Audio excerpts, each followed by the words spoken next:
Всем привет! Сегодня снова я видос с машины. Блин, холодно сегодня. Немного хочу продолжить предыдущее видео, но и немного по этой теме, как говорите вы, Остапа понесло. Напомню, что я там рассказывал за эту ситуацию с напарницей жены. И о чем сегодня ролик? Не о ней. Шла нафиг. Слишком много чести. Тема, скажем так, чтобы вы понимали, о чем я буду тут трындеть. Опять же, о психологических вот этих отношениях на работе. Вы все где-то работаете, все кто-то с этим связаны. И я просто расскажу свой опыт, как у меня это происходило. Блин. Это утреннее солнце, оно меня... Очки. Вот это одно место, я ни черта не вижу. Еще и стекло. В пыли. И ты как слепой едешь. Сейчас, секунду. Смотрите, ситуация с Надей. В чем был один нюанс, который я вроде бы не объяснил. Ведь человек пришел, повторяю, что жена работала 20 лет в семье, потом эта же семья имеет эту фирму. Здесь очень много лет в другом офисе работали, и они просто расширялись. И сейчас этот офис большой, и потому взяли этого человека. То есть, опять же, я говорю, что Валя работает там годами. То есть она как бы... Нет, я не так скажу. Я вам сравню со своей бригадой, допустим. Я вот другую ситуацию... Но как произошло у меня один раз, такое же говно. С мужиком. Я работал, вам рассказывал давно, что 8 лет с одним евреем итальянским. Классно работал, честно. Для того времени, что я мало знал язык, что я учился очень многому. То есть, да, в той ситуации, хоть и были небольшие деньги, но меня все устраивало. Но не все. Работал я там также лет 5 с одним и тем же бригадиром, за которого тоже рассказывал, что он жил у меня. Но я о другом бригадире.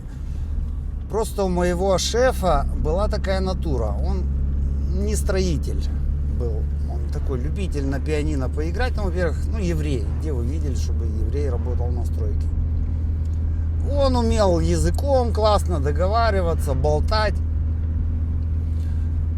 И ему всегда нужен был какой-то бригадир, на которого он все сваливал. Меня это не интересовало, потому что я занимался четко всегда работой. То есть, если все будут ходить и размышлять, и работать языком, никакая работа вперед не идет. Я ему объяснял, говорю, Рене, тебе нахрен эти бригадиры не нужны. Просто мне четко... напряги свою задницу, скажи мне, что делать, и пару человек еще есть, и все будет идти и так хорошо. Потому что твои бригадиры, они только мешают. Нет, и все, ладно. Этот уезжает на войну, один бригадир, берет он другого. Приходит, чувак такой толковый, Андрей был. Очень толковый, но, настолько нарцисс, понимаете, это настолько, самовлюбленный чел был. Я тоже немного о нем рассказывал, как куда ни приходили, время обеда, и он сидит, рассказывает, какой он молодец, какой он, везде, какой он победитель, прямо это самое, вот это, знаете, можно день слушать, 2, 3, 5, но, годами, месяцами. Так что происходит? Вот я работаю 8 лет, я уважаемый человек, что меня тот шеф называл чуть ли не братом, настолько он мне доверял и настолько я его спасал всегда. Хотя я говорю, что ты меня чмыришь все время больше всех, какие-то претензии ко мне. Да, было такое. И он мне так ляпнул когда-то, говорит, что потому что я больше всего тебя ценю, и именно ты мне делаешь какую-то репутацию, поэтому и требования к тебе больше, чем к другим. Ладно. Этот Андрей что делает? У него тоже опыт был 20 лет в Италии. ну тогда меньше. Он тоже проработал в разных итальянских, больше в итальянских бригадах там. То есть он такой тоже монстр по психологическим отношениям на работе. И он как-то в один прекрасный день ко мне подходит и говорит: ну и скоро я буду, ну, грубо говоря, тебя чмырить. Только сказал как-то поаккуратнее. Я говорю: в смысле? И что происходит? Он начинает меня строить. Что ты бидон не помыл? Ну и так как ему дали право организовывать работу, допустим, он сам работает, у него 2 помощника на гипсокартоне, а я строю стену там в 3 метра, если не 3,5, и строю ее сам с блоков. То есть мне нужно подавать, пилить, то есть мне помощник кровь из носа надо хотя бы один. Нет, он типа, ну ты же спец, ну типа я тебе сейчас затрахаю. Ну, окей, но я смотрю на это все, не понимаю. Мой шеф Рене никаких действий не производит, хотя должен был бы. Я это всегда все озвучивал. Я не люблю вот это вот молчание и это самое. Почему я сравниваю с Надей? То есть в бригадах, отставим в сторону пока этого Андрея бригадира, в бригадах так не получалось. Когда, ну может быть сейчас так, а раньше так не было. Приходит новый человек, ему никогда не дадут большую зарплату. То есть один проработал, скажем, там 10 лет, второй проработал 5 лет, и второй проработал год. Так вот этот, который проработал год, или тем более он только что сегодня пришел, у них обычно это как такой экспериментальный период. Покажи, что ты можешь, правильно? Даже если что-то ты можешь, войди в эту бригаду, ну покажи себя. Поэтому платили мало. Да и на этом можно было сэкономить неплохо, как бы. Ну, ты новенький, сиди и молчи, блин.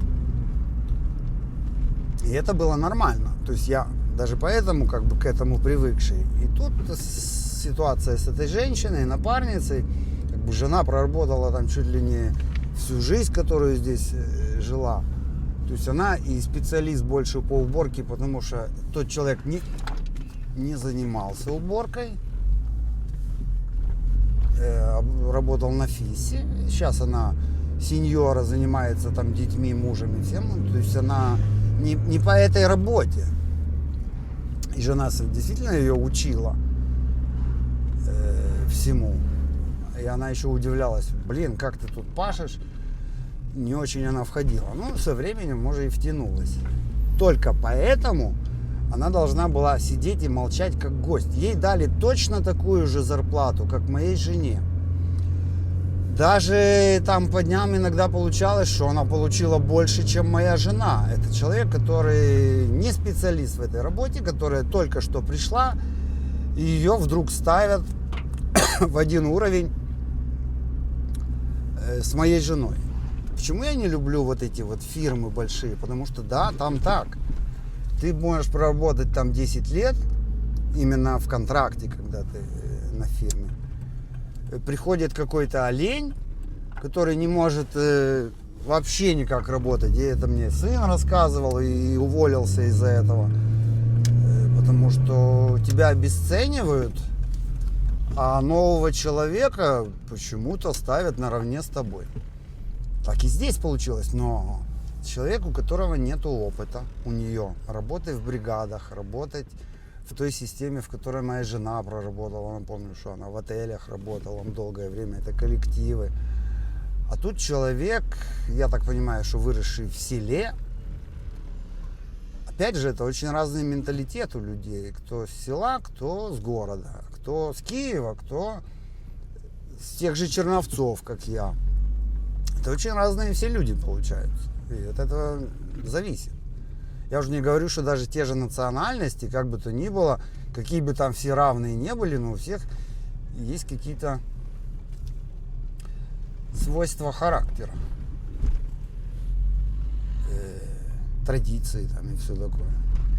Только из-за этого она должна была сидеть тихо, потому что ей дали равную зарплату, она ни хрена не умела, и сиди и молчи. А тут вдруг ее наказали сами же начальники, не позвали там после Нового года, а она уже, а как это, ты хочешь заработать, а я не могу заработать, а что это такое? Не то, что там пытается, как должна была сидеть молчать, она пытается еще и вверх взять. Так же, как с этим Андреем. Я здесь 8 лет работаю. Приди, может быть, будь поскромнее. Нет. Не то, что он поскромнее, типа, меня поставили бригадиром, ну все, я тебе сейчас буду дрючить. Я же имею право на это. И вот это все началось. И один человек, вот такой вот говнюк просто, опять же земляк, это не итальянец, это украинец, начинает создавать вот эти какие-то стрёмные отношения. То он приводит потом своего знакомого. Привозят материал. Объясняю еще одну ситуацию. Нас там человека 4 работает. Вместе с ним 5, наверное. Мы вдвоем ходим, это 5-й этаж, выгружаем грузовик. Все это в лифте, все это там блоки, тяжести всякие. Этот новый пацан, которого он привел, он его поставил стену строить. Он еще непонятно кто и непонятно что. Сам этот бригадир говорит, у него все время спина болела. Классная отмазка. У меня, кстати, так много рабочих на стройках были. Железная отмазка. У меня проблемы со спиной, блин. И ты пашешь как конь, а у него же проблемы. Очень часто я встречал таких болезненных рабочих. И он в это время, когда надо сконцентрироваться на разгрузке, на быстрой, он начинает там с шефом обсуждать какие-то вопросы по ремонту. Ну, а так как мой шеф бла-бла-бла языком любит, умные там разговоры, он и не понимает, что тот чувак просто стоит и филонит от работы. Я делаю одну ходку, вторую ходку, третью ходку, а еще один там еще что-то где-то отморозился. Короче, 5 человек, а таскаем мы все это вдвоем. При том, что я напоминаю, что я 8 лет здесь работал, а вы все в любом случае меньше. И я не работаю здесь помощником, я работаю каким-то специалистом тоже. Я не выдерживаю, я подхожу и к своему начальнику, и к этому Андрею. Я говорю, а что за херня происходит? Я говорю, почему этот Руслан, когда надо разгружать камион, сидит, занимается работой, как будто ему похер на все. Ну, я хотел проверить, что он умеет, вот первый-второй день. Так нет, я говорю, в первый-второй день он должен, напрячься, так как он отдохнувший сидел дома без работы, и херачить эти блоки. А потом ты успеешь посмотреть, как он работает. У тебя спина болит, тот, это самое, а мы вдвоем, говорю, должны блоки херачить.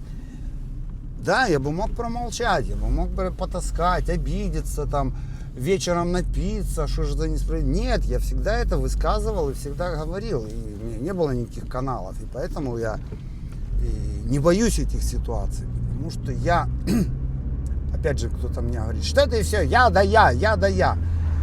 Да потому что у меня уже такой опыт, начиная, опять же, с самой молодости, что каждую малейшую ситуацию меня то ли жизнь учила, то ли я ее продумывал, обдумывал. Что там авария, блин, какая-то. А этот Андрей, несмотря на то, что да, он был очень такой хороший работник, специалист, если хотел. И электрик тоже был. Но вы же понимаете, почему я, опять же, на своем опыте убедился, что нельзя хорохориться, чего бы ты там не умел. Все равно ты чего-то не будешь знать. Все равно кто-то будет лучше, чем ты. Рано или поздно. И вот этот, опять же, с его спиной. Ты должен понимать, что если ты хочешь в таком конфликте наехать на меня. Возможно, где-то тебе надо будет что-то поднять, а у тебя рядом, кроме меня, никого не будет. И я могу просто забить болт на тебя. И либо ты должен сохранять эту дружбу в надежде на мало ли что случится. Это надо понять, чтобы жизнь прожить, чтобы это понять. Причем жизнь прожить сложную, где надо кусок хлеба разделить с кем-то, а не под одеялом его сожрать. Последний кусок, как бы тебе не хотелось кушать или там похер на желание. Есть правила общества, есть правила какие-то, которые либо ты выживешь здесь и будешь жить в кайфе, либо тебя сгнобят. И бригадиром, как получалось, тоже ты не всегда можешь быть. Когда мы перешли на другую работу, и он уже не был там бригадиром, мы работали как одинаковые работники. И тоже он превратился в такую вафлю просто, понимаете? Тут он меня, так сказать, пытался мною управлять, а здесь мы наравне. Очень неприятная ситуация. И когда ты вот это все проходишь, ты очень многое понимаешь в отношениях и в разных ситуациях. И это интересно. И да, я часто играл просто в какие-то психологические игры. Кто-то мне правильно написал в комментарии. Как бы вы там ни дружили с человеком, как бы он ни казался каким-то хорошим, должна сложиться определенная ситуация, где именно полезет все это человеческое дерьмо, если оно есть. И скажу вам так, что лучше бы эта ситуация произошла, чем побыстрее. Так вы будете знать, с кем вы живете, работаете и все такое. Почему я свою очень жену уважаю, люблю? Именно по-человечески, потому что мы таких ситуаций прожили немерено, и она меня не предавала никогда. И это настолько бесценно, особенно в современном мире, что да, для меня самое важное именно вот это.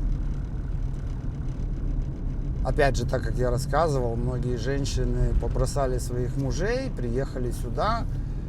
И, возможно, потому многие меня и не поймут там в Украине, кто живет, и живет со своими украинскими мужьями. Здесь контингент другой людей. Те, кто сюда приезжают. Либо это люди, которые попали в какую-то жопу по деньгам, приехали зарабатывать. Либо это люди, которые просто любят деньги. И для них все отношения это второстепенное, то ли вообще где-то далеко. Для них главная работа, бабки, все остальное, они по трупам пойдут. У меня такого не было. Я сюда не приехал ни за какими-то большими деньгами. Я просто живу как там, так и тут. Просто здесь мне больше понравилось. И это никто не учитывает, не понимает, а почему же? Я же работал дома в бригадах и работал замечательно, намного все лучше было. Почему? Потому что, видимо, там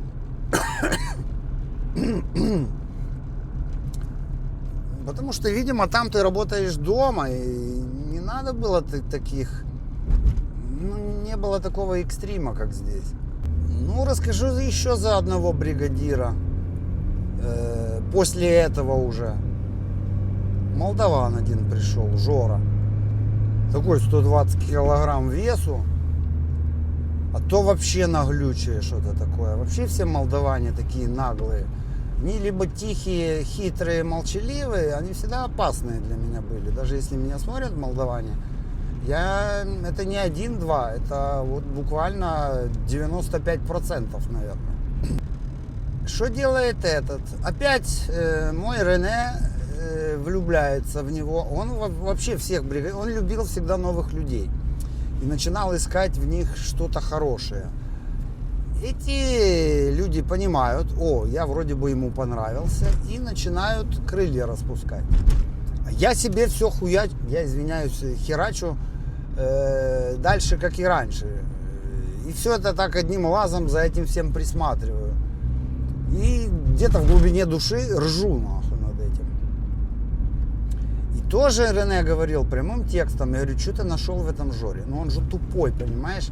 Он тупой, вот он собирает батарею, этот термосифон, как я уже его называю, я стою, шпаклюю стену, и я вижу, что он не ставит прокладку между секциями этими, знаете, там такие резиновые прокладки должны быть. Он уже ее собрал, я подхожу, говорю, что прокладки не надо туда ставить, она же потечет все. Они стоят вдвоем, болтают и работают. Жора работал всегда сидя этот, потому что 120 килограмм, стоять 8 часов ему было всегда сложно. Он никогда не работал один. Что бы он ни делал, ставит умывальник или что-то там это самое, ему нужно помощника, и лучше, когда вся бригада будет ему приносить там инструмент, все, а он будет только сидеть, гайки крутить, собирать всю систему сантехническую. Меня это бесило. Привел также самое своего родственника, пацана. То есть, опять же, ты пацан, ты мануал, ты помощник. И в бригаде опять работает 5 человек. Так получалось, что там все краны, там унитазы поснимали. И вода наливается в бидон. Этот бидон быстро наполняется, его надо периодически относить, там сливать в трубу. Я раз отнес, второй раз отнес, третий раз отнес. Подхожу к этому пацану, говорю, слушай, ты же здесь помощник, я говорю, может, хоть раз ты отнесешь?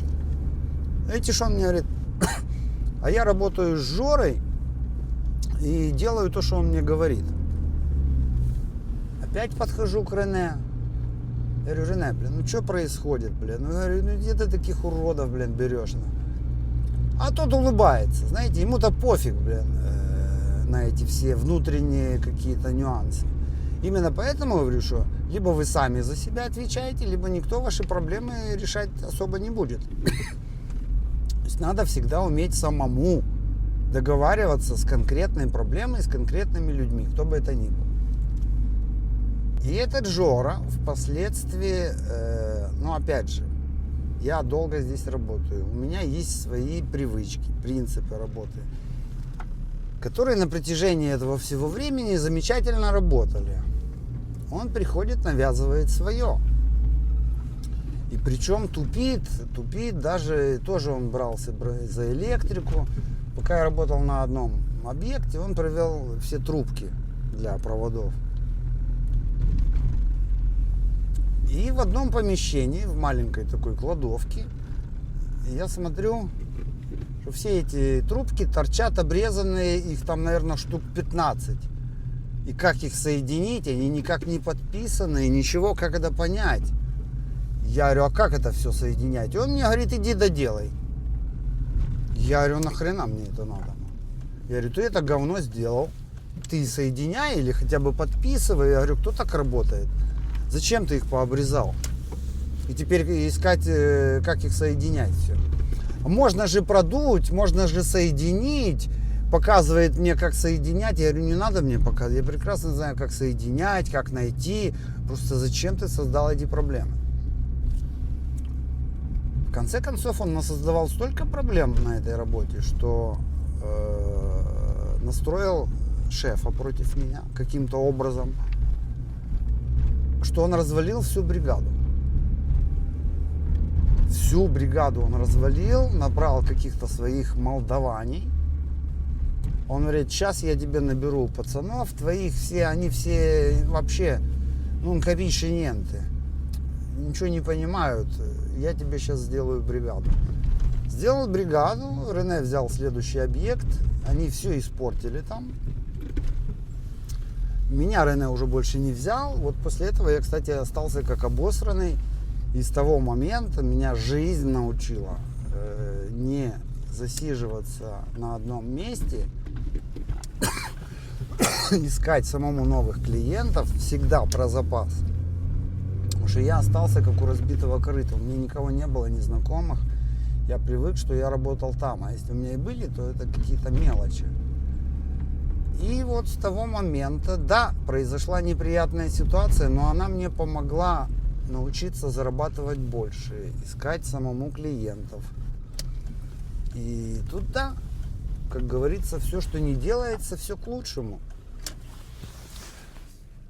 Все это я рассказываю, как я до этого доходил, и как меня учила жизнь. А потом я просто обнаглел и думаю, почему я должен, если меня и взяли на работу, надеяться, что я здесь зацеплюсь, это самое. Опыт же меня уже научил, это я сам с собой разговаривал. Я работаю здесь, но ищу на всякий случай в другом месте. Если есть выгодная работа, выгодный клиент, я могу по-человечески подойти здесь, в этой бригаде, объяснить, что у меня есть, если хотите, ждите меня. Опять же, проверка на вшивость.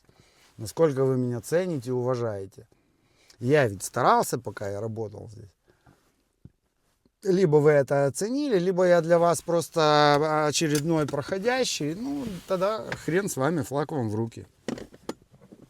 Я уходил так, ради своих интересов, а не ради ихних.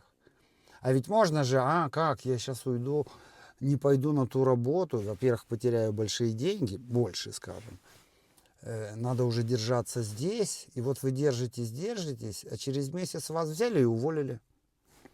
Вы потеряли ту работу, не взяли, доверились этим, а им насрать на вас, понимаете? Всем на вас насрать. И вы опять как идиот.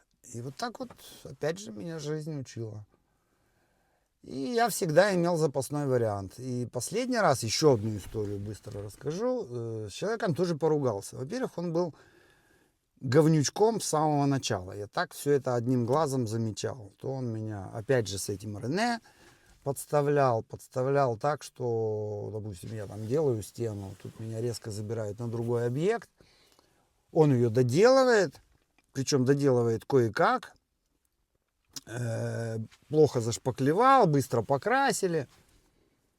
Я прихожу там через несколько недель, квартира уже, эта комната, скажем, готова, а эта стена, которую я начинал, осталась говняная. Шеф ко мне подходит. Андрей, а кто это делал эту? Их спрашивают, а кто делал эту стену? Андрей! Рене ко мне подходит и говорит, Андрей, а что это за говно? Я вообще в шоке, понимаете, что происходило? И с кем ты работаешь? Я говорю, ты не помнишь, что я ее мазал, ты меня забрал в другое место, и все доделали твои архаровцы. Вот так вот мелкими этими такими действиями меня подставляли. Их просто немерено, этих подстав было. И это постоянная была борьба. Я должен был всегда быть первым по работе, по конкретной работе. Если я это делаю, я делал это идеально. Я делал это быстрее всех всегда. Именно из-за этой конкуренции. А не для того, чтобы там показать, что я там хороший, вы плохие. Только чтобы тебя не сожрали. То есть я был спокоен, что все равно я лучший. И если не оцените меня здесь, я найду того, кто меня оценит.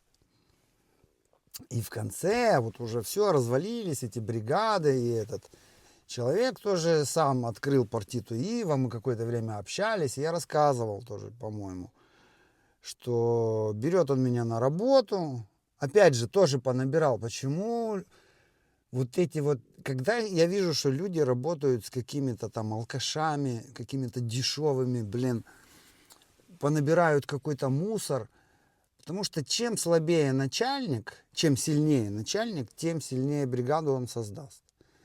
Чем он слабее, он боится сильных, тем у него бригада больше будет вот в таком состоянии, вафли такие. Но клиент-то, кстати, этого не понимает, он берет этого пацана, видит, что он умный, разумный, а кто у него работает, он не знает. Почему я говорю, что это опасно? Если я сам беру работу, если я сам делаю один, то вы понимаете, что это совсем другая ситуация. Здесь то тот не вышел, то тот говно запорол, а он вечно всеми недовольный. Я единственный человек, который ему помогал более-менее реально, как специалист. Но у него натура такая, он никогда открыто тебе все не скажет. И я вижу, что у него что-то накапливается, ему что-то скажешь, спросишь. И вот это вот молчание в ответ, я думаю, что это не так, что это не то. Ну, думаю, хрен с ним, что я там буду сильно копаться. Я делаю свое дело, и все.